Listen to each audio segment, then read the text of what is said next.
राजेश अपनी पत्नी लता, बेटे सुनील और बहू आशा के साथ शास्त्री नगर में रहता था। आशा अपने सास ससुर के साथ बिल्कुल भी अच्छा बर्ताव नहीं करती थी। एक दिन, बहू, मेरी ये छड़ी टूट गई है, चलने में बड़ी परेशानी होती है, तू सुनील से कहकर नई छड़ी बनवा देना। सासू माँ, एक तो इतने खर्चे होते हैं और ऊपर से आपकी ये छड़ी खरीदने निकलेंगे तो 1-1.5 से तो कम की तो आएगी नहीं।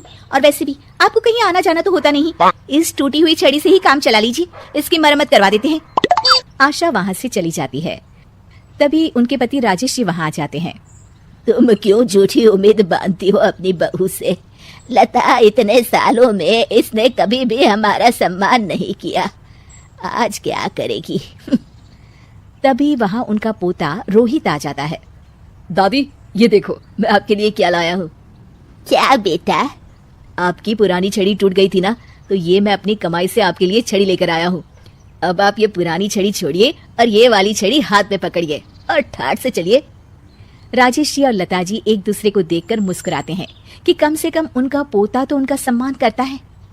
एक दिन सुनील अपने पिता के पास आता है और कहता है, पिताजी, आपने हमारा पुराना वाला घर अभी तक क्यों रखा है? मैंने कितनी बार कहा है कि हमें वो घर बेच देना चाहिए, अच्छे दाम मिल जाएंगे। मैं भी तो कितनी बार कह चुका हूँ कि वो घर मेरे जीते जी नहीं बिक सकता, वो हमारा पुश्तैनी घर है। ओफो पिताजी, कब तक इन पुश्तैनी घर को संभाल कर रखेंगे? अब छोड़ भी दीजिए मोह माया, आपके पूजा पाठ के दिन है, कहाँ आप एक घर के मोह में लगे हुए हैं।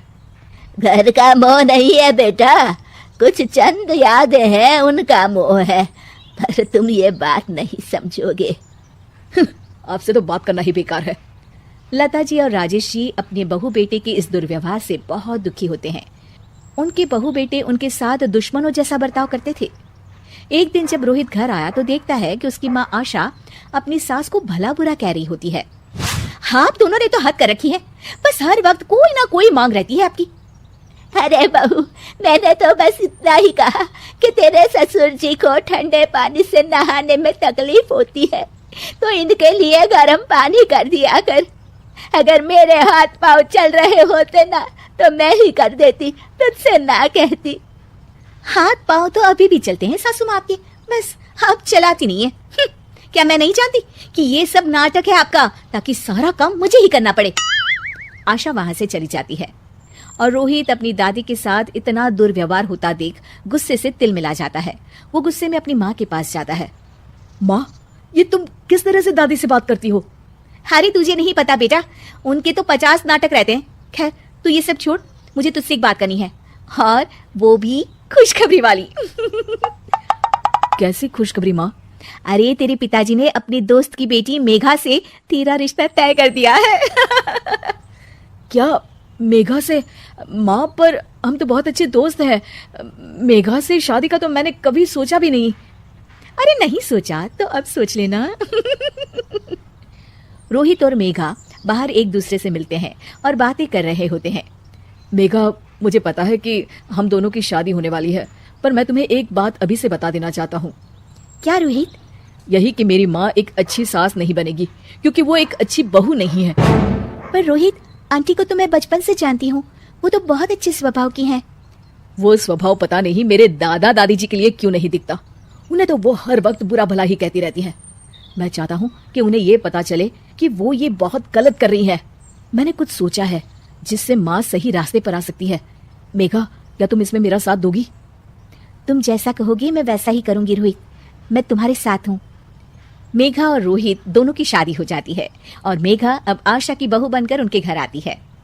बहू, ये देख, मैंने तेरे लिए ये हार बनवाया है। ये भी कोई हार है? मैं तो सोच रही थी कि आप मुझे डायमंड नेकलेस देंगी, पर ये क्या सस्ता सा हार पकड़ा दिया आपने मुझे। आशा को ये सुनकर गुस्सा आ जाता है, वो मेघा पर बरस पड़ती है। बहू, मैं तुम्हारी सास हूँ, मुझसे तमीज से बात किया करो, समझी? वरना अच्छा नहीं होगा। मम्मी जी, मैं भी आपकी बहू हूँ, आप भी मुझे ये धमकी मत दीजिए। मेरे पिताजी वकील हैं, अगर आपने मुझ पर कोई भी अत्याचार किया ना, बस एक ही बारी में अंदर करवा दूंगी। हाँ।